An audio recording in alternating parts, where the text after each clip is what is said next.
My name's Alex Bell, and I'm the Beverage Director at Aviary Wine and Kitchen, and we are about to enjoy a little Petit Natural from my homeboy, Christoph Hoch, and this is going to be his Kalkspitz. So Kalk is a conversation in the fact that this is all grown on chalk soil, and the interesting thing is that Christoph actually spent quite a bit of time in Champagne learning under some of the Champagne gods. Careful now. Woo! During that time, he made an abundance of friends, but when he came back and decided that he was going to begin to make a method ancestral, or a pet nat, as all of our hipster homeboys like to call them, he was challenged by his dear friend from Tarlant that he would never make a clean pet nat. And so what transpired was a gentleman's wager. The gentleman's wager was that if he was able to produce a clean pet nat and prove it to Tarlant, Tarlant would give him 12 barrels in exchange for his efforts and his elegance. Well, he made those bottles, shipped 12 to Tarlant, and upon opening the first, Benoit immediately realized that he had lost the bet and began making arrangements so that Christoph could come and pick up his 12 barrels from Tarlant. So, fun little story to know how we now have a fantastic pet nat producer from Austria gaining the quality levels of Champagne barrels because of his talent and his pedigree. This is a bit of a all the best things kind of blend. You're going to find as the dominating force, it's going to be Gruner Veltliner. You're going to fall by a little bit of Rotburger. In other parts of the world, they call it Zweigelt, but here in Aviary Wine and Kitchen, we refuse to, so we will know it as Rotburger. You're also going to have a little Muscat Altanel in there, which is a fun little sibling of some of the muscats that you've had in other areas of the world, or cousin would probably be more appropriate. That does add some aromatic lift, guaranteed. You're also going to have a dash of Blau Portugieser, one of my favorite indigenous Austrian varieties that also has grown very well in Moravia in the Czech Republic. And then finishing off with just a little bit of the classic Sauvignon Blanc. This number is an ancestral style for anybody that has not had method ancestral. This is the oldest form of making bubbles.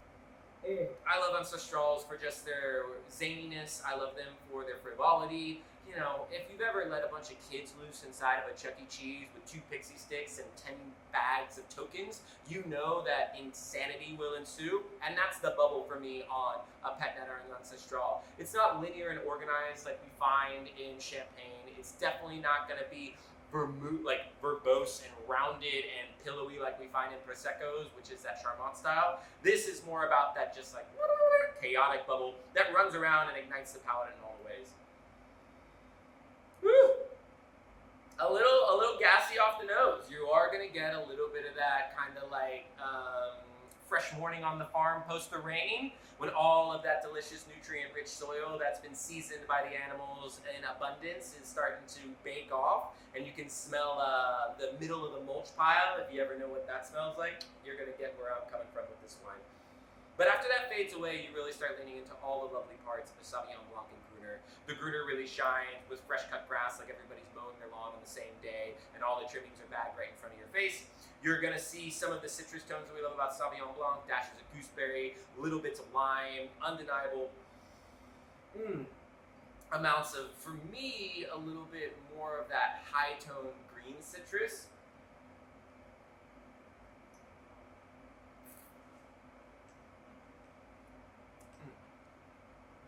Really playful bubble on the palate. I mean, it moves across the entirety of your kind of palate experience with just the right amount of caterpillar feet tickles, so you get this almost like massaging acupuncture energy to allow you to embrace all of the softer, more nuanced flavors in there.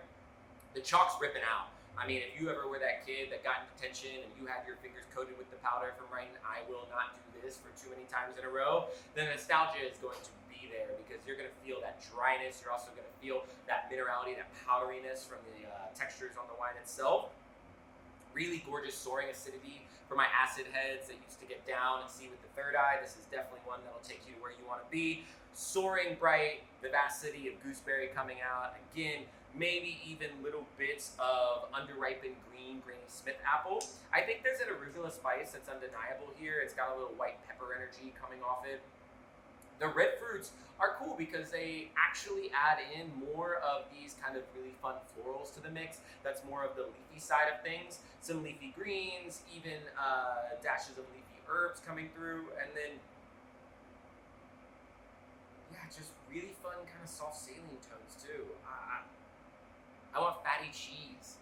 I want like a wheel of camembert or brie, or even if you get down with the footiness, some pois, maybe a little bit of like an apricot jam on the sides to soften it. But the fatty richness and the buttery goodness would be just cut like a lightsaber through Luke's hand to bring this to life with this Kalkspitz.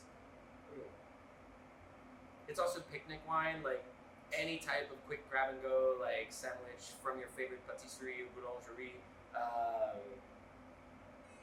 This is just fun. Yeah.